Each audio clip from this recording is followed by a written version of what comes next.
What happens when your coach is also your dad and your team wins a national title?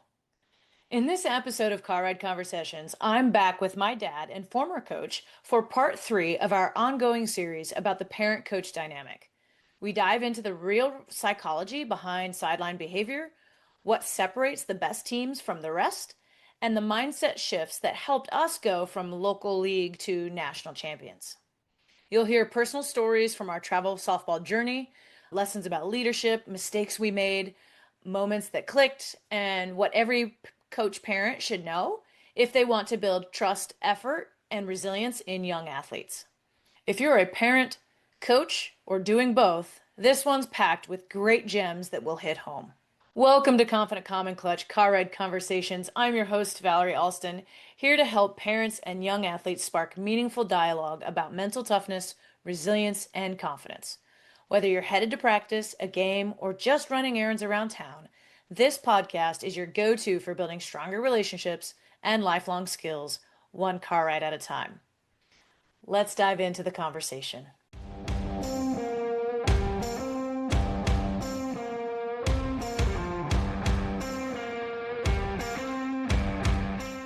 So I would say one of my observations too that I always appreciated, because there was a couple years where you were not my coach, especially my last 2 years. And it was something I always missed and appreciated is that whether you inherently got it or you just discovered it, but the only time you berated is the wrong word, but the only time you yelled at us was like a lack of effort, like where it was clear Mhm. that we were not putting effort in. But if we were trying hard and we made a mistake, like there was never fear of making a mistake. You were always pretty good at diffusing. I think that's your default mode personality anyway, that humor is your way. Yeah. I'm going to change the tension in the room by making a joke or being silly or being goofy, which worked with kids. But there's psychology to that, right? And when I talked Yeah. about it a couple episodes ago, it's the undoing effect. And you were always really good at that. And when I played for other coaches that were not, it was always like, okay. That's actually something that default learned. I don't know where I learned it, but I found when we were on our run as that 10 and under team that won nationals, and we were on our run, we were beating just everybody. We Yeah. played, All the Crunch and great these other teams. teams all the time and always beat them. I always knew when we were going to win because their coaches got really tight when the game got tight. Yeah. Then they'd start getting Start amped yelling up and and antsy. with that. And I would say, this is when we got them. This is when we got Yeah. them because they're going to screw up and our team's having fun. Yeah. And so I started this mantra when we got in close games. I'd go up and down the dugout saying, everybody, oh, we love close games. I don't like winning 10 to nothing. I like it when we're behind 2-1 and we come back and beat them in the last inning. That's the fun games. Those are the fun games. So it became, we thrive on this. This is what we Yeah. want to do.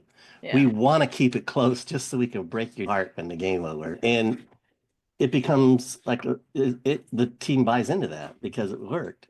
Yeah. And that's actually the one thing I taught Rick when we went and Yeah. won nationals with the minors gold team, Yeah. and Rick blew up at one tournament and got all mad because they did something stupid and we're losing the game, and I pulled him off the course. Rick, dude, everybody in the field is watching you. Yeah. Or how do I act when something bad happens? They're watching the head coach. How does this guy act? Because that's how we're going to act as a team. I said, no, You're if you're out there and they see you stressed out, they're going to get stressed out. You've got to take those moments are the ones that really matter to come up and say, we love it. Let's go. Come on. Yeah, like, all right, pick yourself up. We got the next inning. We got the next Yeah. play, next Yeah. pitch. And Yeah. that's where the coach really has more impact because ultimately we don't play the game. The kid's got to pitch and catch and throw and run. And you try to put the right people in the right place. Your number four hitter goes over for four, and your number nine hitter gets four hits Yeah. sometimes. It's not controllable. Yeah. But what you can control is the mood and the attitude and the demeanor of your team. And we did quite a few things as a team. I don't know if you remember when like we were playing a game and another player would get hurt. I would come by at the end of the game and get a good get well card, have you guys all sign it and say, hey, sorry you got hurt in the game, that kind of stuff. Yeah. You're here to respect your opponents and their effort too. Yeah. Want to be seen as somebody that we play hard. You're going to come in a game with us. You're going to have a good You're game. gonna have to bring it. You're gonna have to beat us, right? You're Yeah. gonna have to beat us.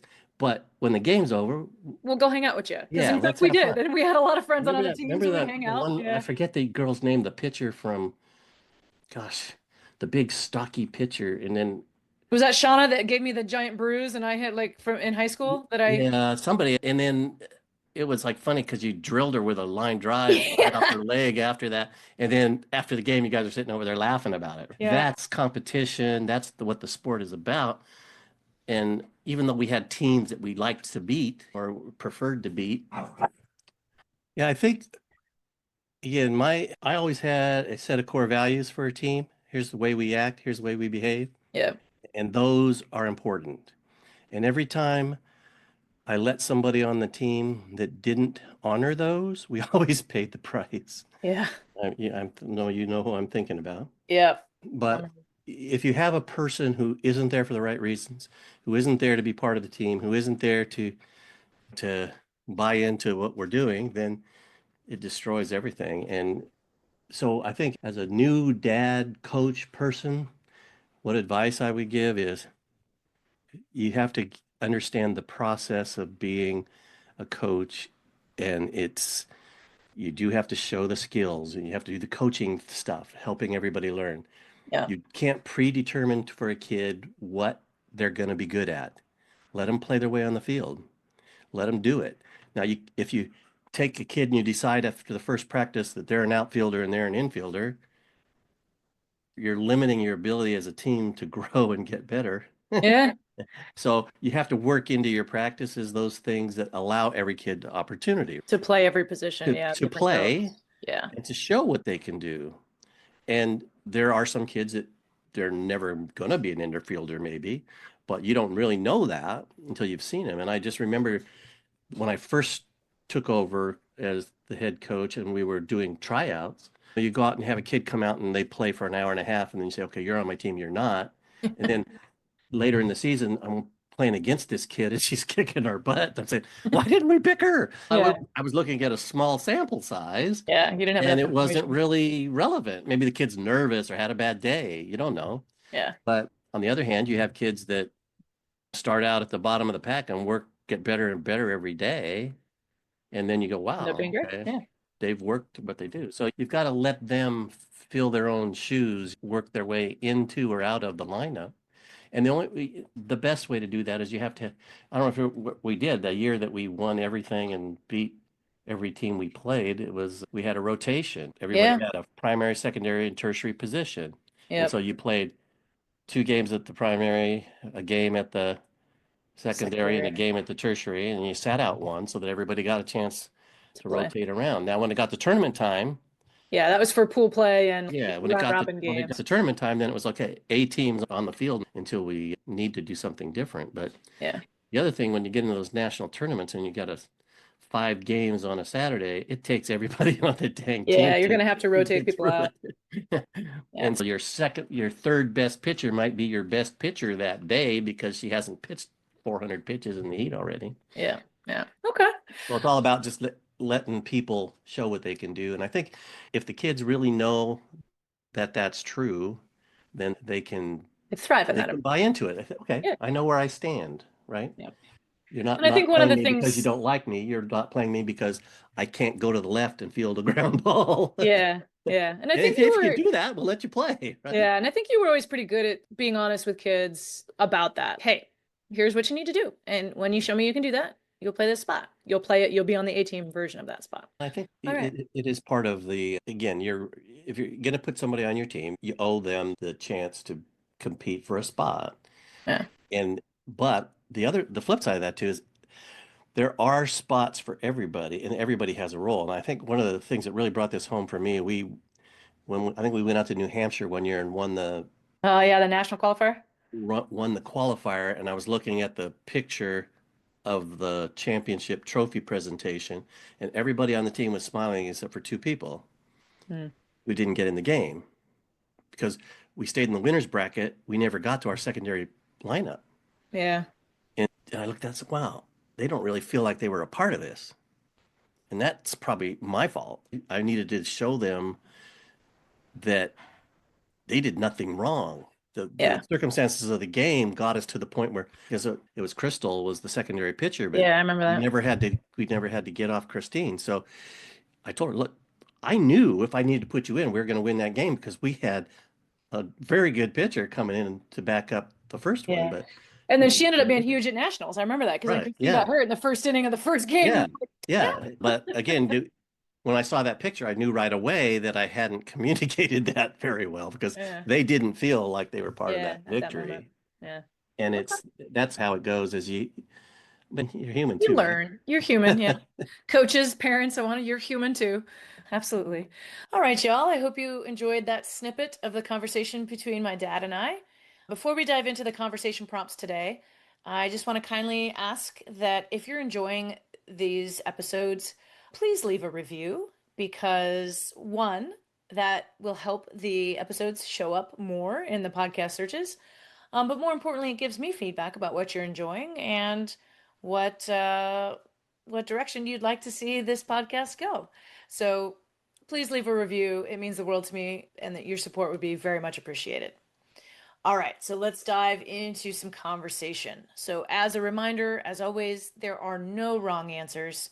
Take turns talking and listening. Try to minimize distractions as best you can.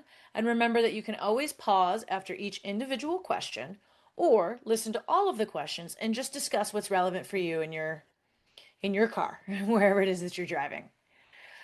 All right, so let's dive into the first question. And this is for both parents and kids here. So, what do you think matters more to a coach? Effort or performance? And why do you think that? Okay. To the kids, have you ever had a game where you gave your full effort and still made mistakes? And how did that make you feel? Have you had coaches that valued both, that didn't? All right. So, just talk about, in general, for coaches, what do you think matters most? Performance or effort? For the second question, how should a team handle pressure when a game gets tight? If you've had experience playing in tight situations before, what are some things your coach did that helped? What are some things your coach did that didn't help? Or even the parents, right? In the stands, what did they do that helped? What did they do that didn't help? Between you and your parent right now in the car, what are some things that you can talk to them about that actually help you as a team handle pressure more effectively versus get in your way? All right, our third question.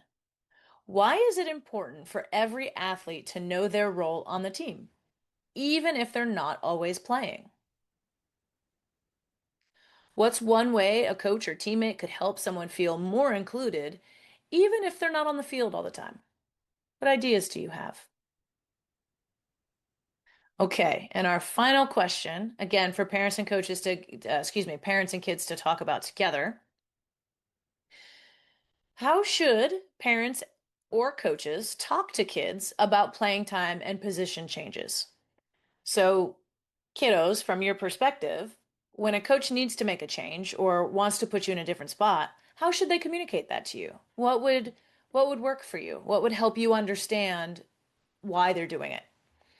And how would you want that delivered? Okay, so help the adults in your life figure out what do you think would work? All right, y'all, let's remember to keep those conversations rolling and let's make those car rides count. Thanks again for joining me on Confident, Calm, and Clutch Car Ride Conversations for Sports Families. If you found this episode helpful, please share it with at least one person in your life, maybe a fellow parent or perhaps a coach who you think might benefit from listening to this episode.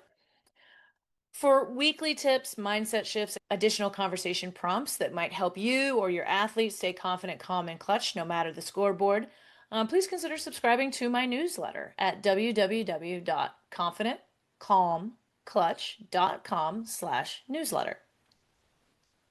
If you have any suggestions for new topics or things that you would like to hear about or generate conversations about in your car rides, there is a link in my show notes to, if you want to submit some ideas. You can always go to my Facebook or Instagram page at V Alston Coaching and DM me. That is a great, wonderful option. And I look forward to hearing from you and continuing these conversations. Have a great day.